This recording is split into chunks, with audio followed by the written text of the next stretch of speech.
AM 1450, FM 99.3, KNSI. Welcome to Your Health, a locally produced healthcare program with the folks over at CentraCare. Very important because it is locally produced. We have healthcare experts that live right here. And I think that's pretty important because they are familiar with the very same health issues that you deal with here in St. Cloud and central Minnesota. Today, we are going to be talking about tobacco. Nicole Zenk is a tobacco treatment specialist. Meghan Bown, the tobacco program manager with Population Health. Ladies, welcome. It's great to have you in studio with us today. Hello. Thank you. Yes, tell me about what it is that you do. What does a tobacco treatment specialist and tobacco program manager with Population Health? That's a big mouthful. Let's start with you, Meghan. What does that mean? My role is specifically to kind of integrate tobacco treatment into CentraCare Health. Okay. So how do we provide resources to our patients to better support them in quitting tobacco use is pretty much the role of my job. And a tobacco treatment specialist?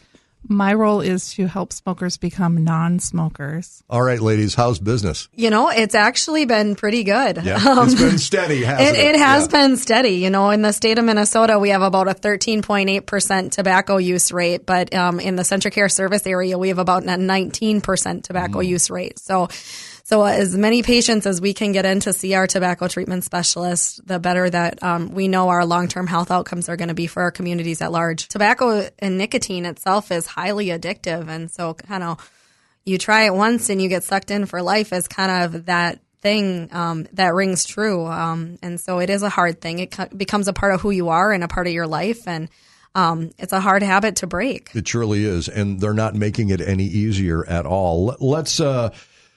Let's not let up on the pressure, okay? Let's talk about health impacts, some of the statistics of tobacco product, all of that. Meghan, how about when it comes to people that you deal with, when it comes to age categories, kids, 40-year-old folks in their 80s, who's smoking out there? You know, I think I might pass that on to Nicole because as a provider, she's the one that's seeing our patients firsthand. Nicole? Well, typically what I'm seeing as far as treatment is people who are more in the 30. It's really broad because almost every smoker wants to be a non-smoker. They just don't necessarily know the best way to get there. But I will see people as young as 18 up into their late 70s that say, I need to stop. I don't know that this is going to be something that I can do, but it's important to me and it's important to my health. I'd say it is more free. It's more frequent. I see people more frequently when they've experienced either a health concern themselves, or if they've seen a loved one who used tobacco have a health problem related to smoking. Right. We're seeing all sorts of commercials on television where people that have had half their face removed because of whatever form of cancer that smoking has caused, the hair loss because of cancer treatment, et cetera. Are those commercials having any kind of an impact at all? Are you seeing any a good word, are you seeing any impact at all from those commercials? I would say I do see an impact from those commercials, and while they are dramatic, they're actually accurate. The statistic is that 50% of people who use tobacco as directed will die from tobacco-related causes. Okay, this is not a secret. Why? And as you said, people want to quit. Smokers want to quit. Why can't they? Nicotine is one of the most addictive substances there is that we expose ourselves to on a regular basis. All right, and we were talking about this before we turned on the microphones and the fact that I just figured that a filtered cigarette was safer and quote-unquote better for you than a Pall Mall Straight, right? But that is not the case at all. Well, that's what the industry wants you to believe, and that's why they originally added that filter to. That's also why they added like the light cigarette. The light cigarette doesn't actually have any less nicotine in it or isn't less bad for you. The filter doesn't add any type of safety. Yeah, exactly. They actually, when they added on the filter, they wanted to make sure that they were addressing getting that nicotine to your brain as fast as possible. So they in turn added more chemicals to the cigarette in order to ensure that you get that reaction in the brain, that satisfaction that makes you happy, that is so hard to kick.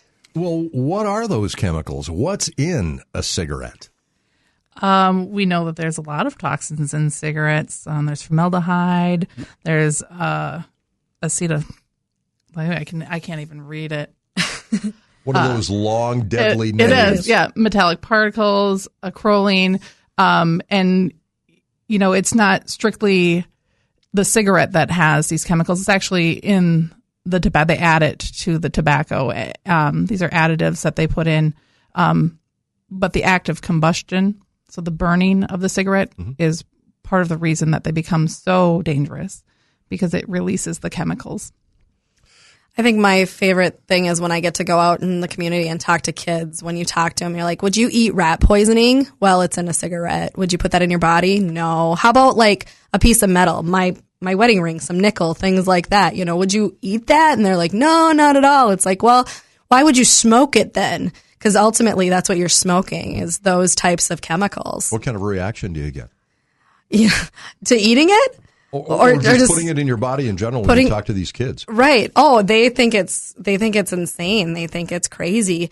And I know we kind of put into more of the e-cigarette education with the kids. We're seeing a lot more e-cigarette use within our youth. We see a lot of more of the tobacco use on the adult side, but within our youth, we're seeing e-cigarettes.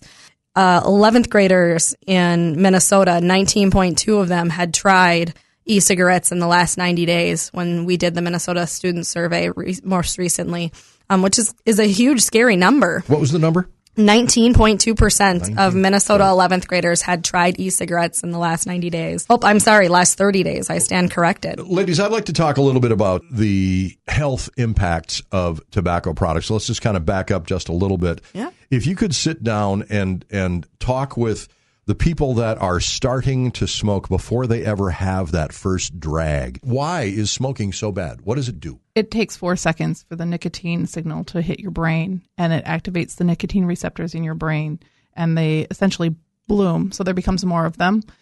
So it starts kind of a chain reaction. So these nicotine receptors are in your brain. They've bloomed, and then they all start to crave the nicotine, and it becomes so powerful. It changes your cells. It changes your brain response. It changes your entire life, because now you're looking for ways to get your next cigarette. How can I get out of what I'm doing in order to smoke? It takes you away from people who enjoy your company and want to be around you, especially if they're non-smokers, because you need to go other places to use those cigarettes. And it's so difficult to stop. It's so difficult to stop. AM 1450, FM 99.3, KNSI. We are talking about smoking. We are talking about you and your health. Nicole Zenk is a tobacco treatment specialist. Meghan Bown, a tobacco program manager with Population Health at CentraCare. We'll continue our conversation. How can you stop smoking? And what about those e-cigarettes? What's being done to hook our kids and our grown-ups? We'll get more information on this. We'll be right back. Your health on KNSI. AM 1450, FM 99.3, KNSI. Back with more of your health.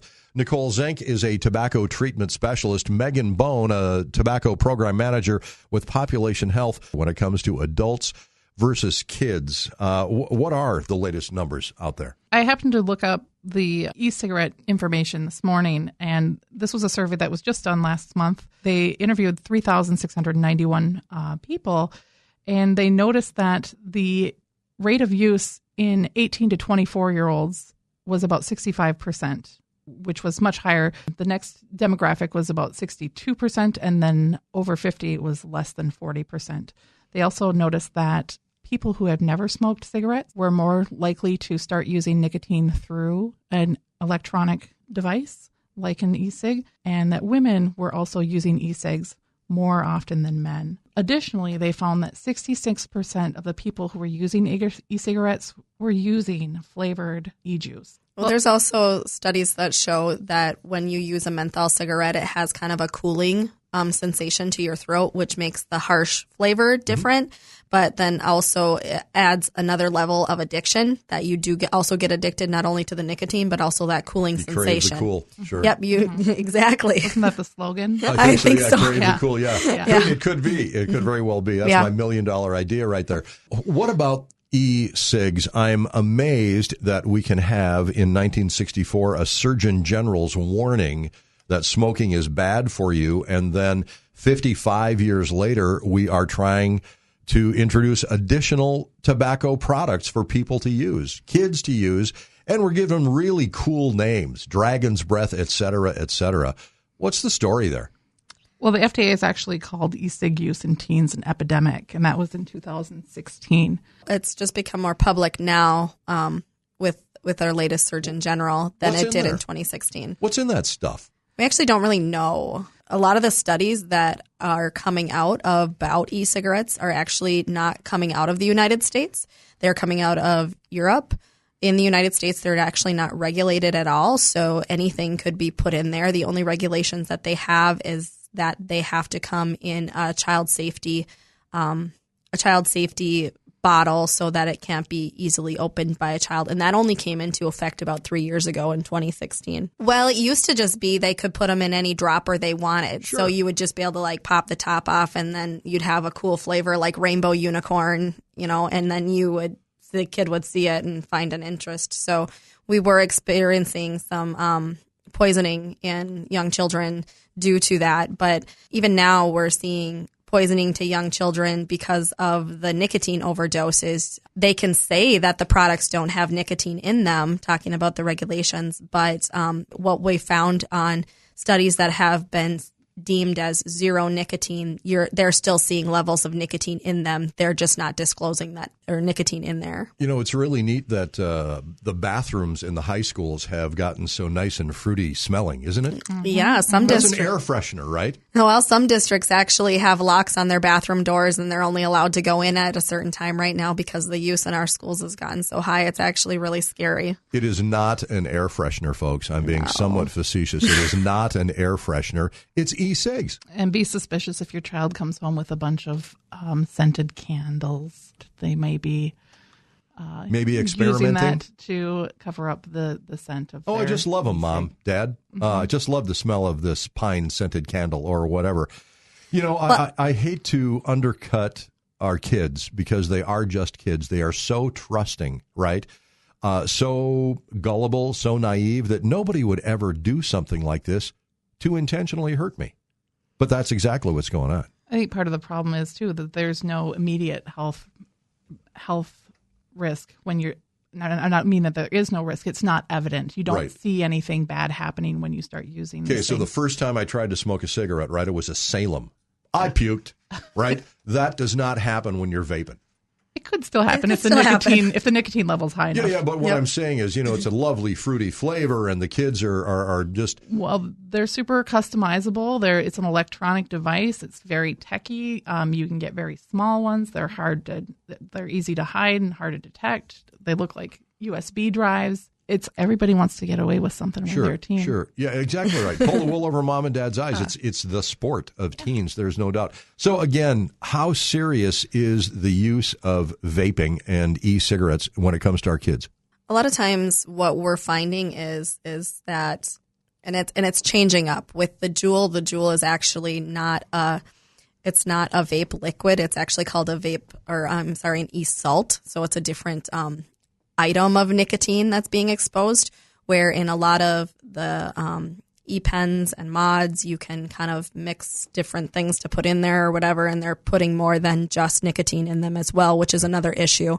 But within the Juuls and the Sorens, they have a cartridge that comes in that is most cartridges are equivalent to, I can't remember, is it 1-pack cigarettes? Mm-hmm. And some of these kids are going through 1 or 2 cartridges a day. Okay. So that level of nicotine is highly dangerous, but it's also not as designed to reach the brain as quickly as what a cigarette is. So we're seeing this as kind of an entry level to tobacco use.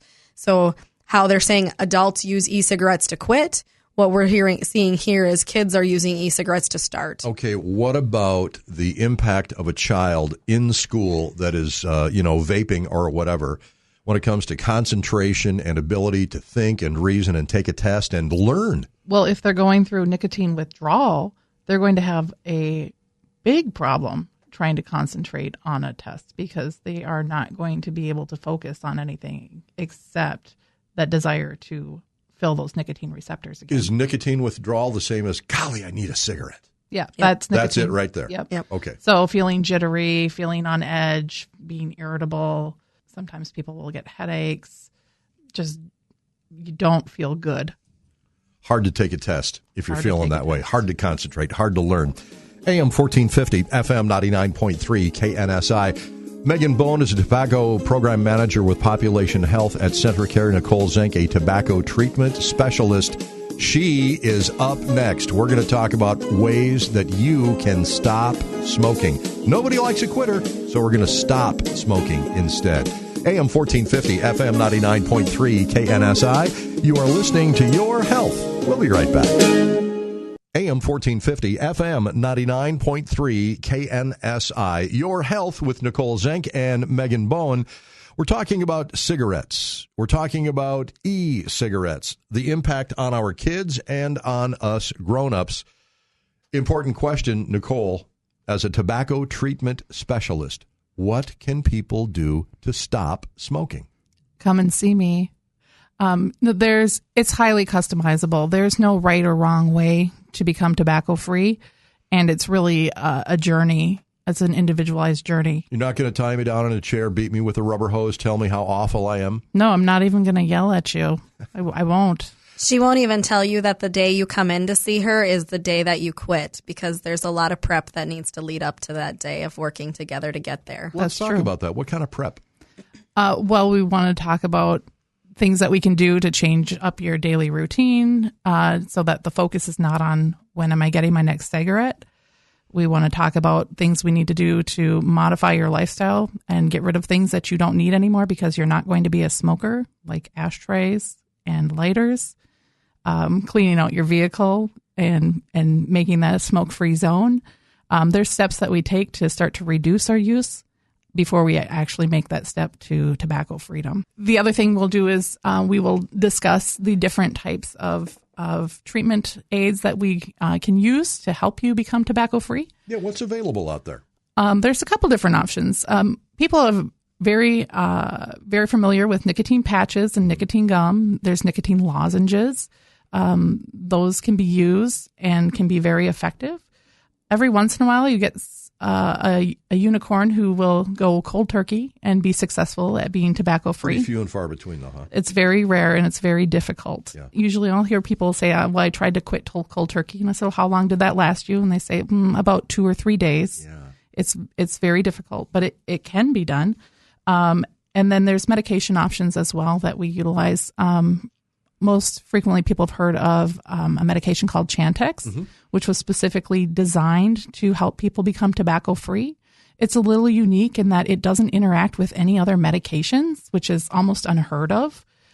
It's kind of a bait and switch. It fills the nicotine receptors in your brain. So we bait those nicotine receptors by having you start Chantix, and then about a week into utilizing Chantix, you stop smoking. But people will often notice that they have less desire to smoke as that week is progressing. Their cigarettes don't taste as well as they used to. They're not really doing anything for them anymore. And that's because we're filling your nicotine receptors with the Chantix instead, which does not cause cancer, does not affect your lungs. What are some of the other, I guess, personality type side effects that someone who is trying to stop smoking can expect? Crabbiness? Crabbiness is very common, but that can be dealt with too through coming up with strategies to work with the cravings and ride through them. There's support groups that people can be a part of. Utilizing nicotine replacement therapy can go a long way, which would be like the gum, the lozenges, the patches. There's also a nicotine nasal spray and an inhaler that are available through prescription. A buddy? A buddy. And that's part of our visit, is that we review the different strategies to overcome some of the challenges. If people want more information, Meghan Bown, Tobacco Program Manager with Population Health, you could do a presentation for a local group, correct? Absolutely. We have all of our tobacco treatment specialists are listed on our website at CentraCare.com. If you want to schedule an appointment with a tobacco treatment specialist, you can call CentraCare Connect at 320-200-3200. We do have specialists across central Minnesota, so from Painesville to Long Prairie to here in St. Cloud to Big Lake. They're available to meet with patients when they decide that they're ready. Ultimately, we just want folks to know that we know that it's hard. If you're even thinking about quitting, that's a good time to talk to a tobacco treatment specialist. You know, you might not be ready there quite yet, but coming in and having a conversation with one of our specialists and working with them to help move you in that direction. There's so many different combinations of ways to quit, whether it be kind of a fade out where you are reducing for up to 6 months. That might be your goal is to be quit by the end of the year. You know, everybody's goals are different. And so I think the important thing to know about the tobacco treatment program is that it's very individualized. It's very geared towards you. Uses both a combination of counseling and medication, which gives you an 83% increase in becoming tobacco-free than trying to go on your own, using hypnotherapy, or even just using counseling or medication on its own. So that combination is kind of that sweet spot for quitting of both medication and counseling, and that's what our tobacco treatment specialists work with you on. All right, Nicole, if folks want to, again, reach out to a tobacco treatment specialist, what's that phone number? 320-200-3200. You'll be connected with someone who can set you up with a tobacco treatment specialist in your area. Ladies, thank you so much for the work that you do. It's very, very important, very, very impactful. You're saving people. It's our goal. That's right. Thank you again for coming in. Yep. Thank you for having us. Nicole Zenk, Meghan Bown, AM 1450, FM 99.3, KNSI. You have been listening to Your Health.